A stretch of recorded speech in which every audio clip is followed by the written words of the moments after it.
Vocês sabiam que a Pomerânia ficava entre a Polônia e a Alemanha? E vocês sabiam que ela não existe mais? E que o lugar mais pomerano do mundo é o Espírito Santo? Disso vocês sabiam? Se não, hoje vocês vão aprender, porque é dos pomeranos que nós vamos falar no Raízes de hoje.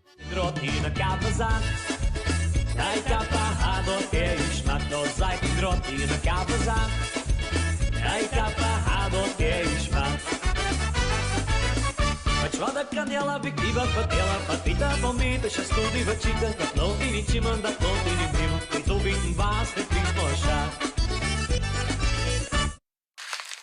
O Espírito Santo cresceu muito com a chegada dos imigrantes. E os primeiros a chegar foram os germânicos. Eu chamo de germânicos e não de alemães, porque naquela época a Alemanha ainda não existia. O território germânico, na verdade, era formado por vários estados, entre eles a Pomerânia. A Pomerânia ficava entre a Polônia e a Alemanha, no norte da Europa, no extremo norte da Europa. Mas os pomeranos que vieram para o Espírito Santo, eles vieram de uma região que pertence hoje à Polônia. Então os pomeranos são poloneses ou são alemães? Não, pomerano é pomerano, né? Quer dizer, o pomerano eventualmente poderia ter sido alemão se nós tivéssemos ficado na Alemanha logo naquele processo de unificação. Mas ele veio para o Espírito Santo antes da unificação. A Pomerânia hoje está dentro da Polônia. Só existe pomeranos agora no Brasil, praticamente. E hoje o povo mais pomerano do mundo está no Espírito Santo graças a esse detalhe. A maioria dos germânicos que vieram, de cada 10, 8 eram pomeranos. Peraí,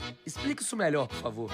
Na Alemanha tem a região sul e a região norte. A região sul era mais industrializada e a região norte mais agrária. Tanto é que Santa Isabel e Santa Leopoldina falam dialetos diferentes. Resumindo, os germânicos do sul vieram primeiro e se concentraram mais em Santa Isabel. E os pomeranos, que eram os germânicos do norte, vieram depois e eram a maioria do povo da colônia de Santa Leopoldina. Só que a colônia Santa Leopoldina, na época, englobava os municípios de Santa Maria de Jetibá, parte de Santa Teresa, fazia divisa com a colônia de Santa Isabel. Então eles se encontravam, havia um fluxo de pessoas, né, que se dava basicamente ali na região de Melgaço, onde hoje é Melgaço. Sim, os alemães da Prússia e os pomeranos se encontravam porque eram vizinhos. Mas o que isso tem de mais? Pomeranos e prussianos eram povos um pouco rivais, havia uma certa rivalidade, havia até um certo preconceito de um e de outro, né, em solo europeu. Quando pomeranos e prussianos se encontravam nos trópicos, havia uma alteração desse comportamento. Nos dias de domingo, quando tinha culto, que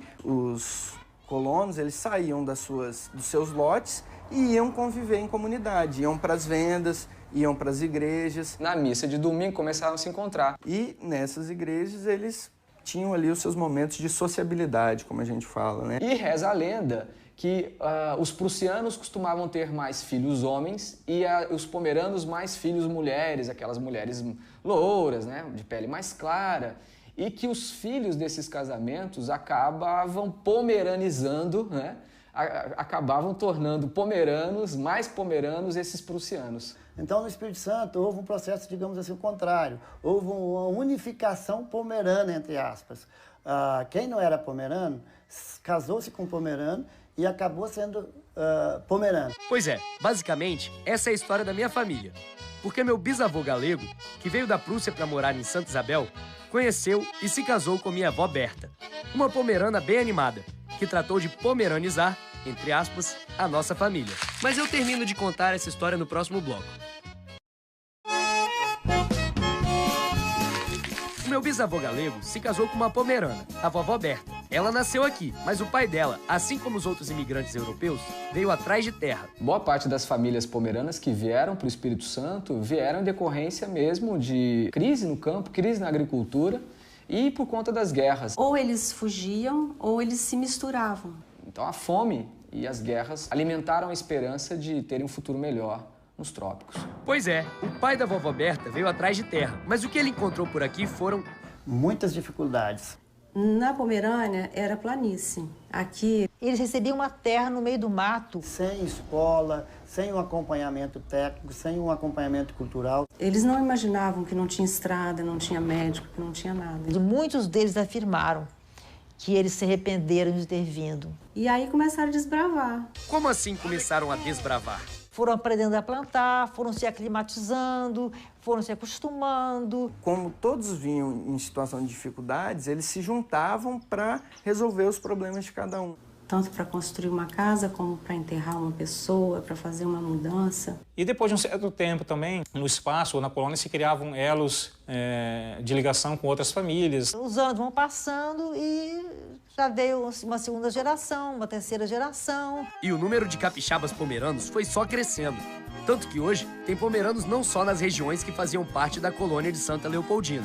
E graças a esse crescimento, as tradições pomeranas, ainda bem, foram mantidas. A primeira grande manifestação cultural do povo pomerano no Espírito Santo, e que eu desconheço outro povo que migrou para o Brasil, que conseguiu manter tanto, é a sua língua pomerana. Ik ben geboren in Santa Leopoldine, toen weet het hier nog geen município. En hier komen we de leus in alle schoen, alle vakken opnemen. Quando eu fui para a escola pela primeira vez, eu não sabia o português direito. Fui aprender, porque em casa meus pais falavam tudo em pomerano, né? Quer dizer, eles aprenderam a língua junto com o leite materno, quer dizer, a língua materna deles é o pomerano. E a língua, eu sempre costumo dizer que a língua é o coração da cultura. Através da língua você mantém as outras manifestações culturais todas. Principalmente é cantar em pomerano, né? Preservando a língua pomerana, né? E os pomeranos têm um jeitão todo próprio de ser. É um jeito tímido, ocupado, o dia inteiro, das 7 da manhã até as 5 da tarde. Trabalham de sol a sol. No seu afazer da pequena propriedade, é cuidar de galinha, é cuidar de porco. Santa Maria de Jetibá é a segunda maior produtora de ovos do Brasil. A agricultura familiar dos pomeranos ela é muito rica. Inclusive, ela ajuda a manter a identidade cultural pomerana intacta, praticamente. E o que mais faz parte da identidade pomerana? Nós temos uma culinária muito típica, nós temos uma música típica, nós temos um casamento. Um dos casamentos mais bonitos que eu conheço é um casamento pomerano. Então, o casamento. A tia Ivone me contou que o casamento pomerano é todo diferente. Tem uma questão assim que eu acho muito interessante, que é a noiva de preto, né? Esse vestido tem mais de 80 anos. Porque na Pomerânia, quando uma pessoa se casava, uma mulher, o senhor tinha direito de passar a primeira noite com ela. E elas não aceitavam aquilo de jeito nenhum, então casavam de preto como protesto, né? Pois é, mas apesar dessa história triste, simbolizada pelo vestido preto, o casamento pomerano, na verdade, é uma animação só. O casamento, a preparação começa 3 meses antes, com o convidador.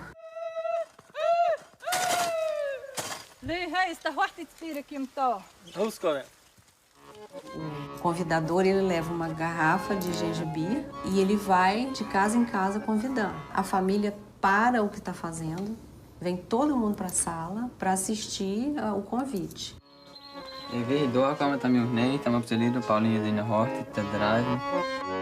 Se a pessoa aceita, a mulher da casa vai lá dentro, pega um lenço com um alfinete e prega na camisa do convidador. No final do dia, ele tá com a camisa cheia de lencinho e bêbado. Porque a cada casa que ele entra, ele oferece e bebe. Você tem que dar 5 presentes para participar. Olha que festa danada. Aí acontece essa festa na sexta-feira. Não é só quebrar a louça. Quanto mais fino, mais pequenas as partículas ficarem, melhor. E quando não quebra o prato, a tradição fala que o casal não vai viver junto.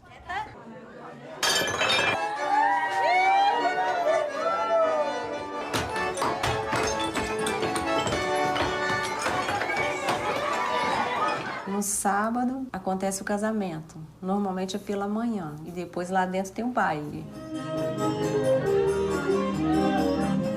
E a música é toda em pomerano, toca de concertina. E aí, no domingo de manhã, a festa não acabou ainda, porque tudo que sobrou junta para fazer um outro almoço. É uma festa de 3 dias, onde ele se sente em casa, onde ele fala a sua língua. Tem todo um ritual de muita bagunça, muito barulho. Esse é o ser pomerano. Irado! Adorei conhecer os pomeranos. E na semana que vem, a gente vai conhecer outro povo muito festeiro, os italianos. Até sábado!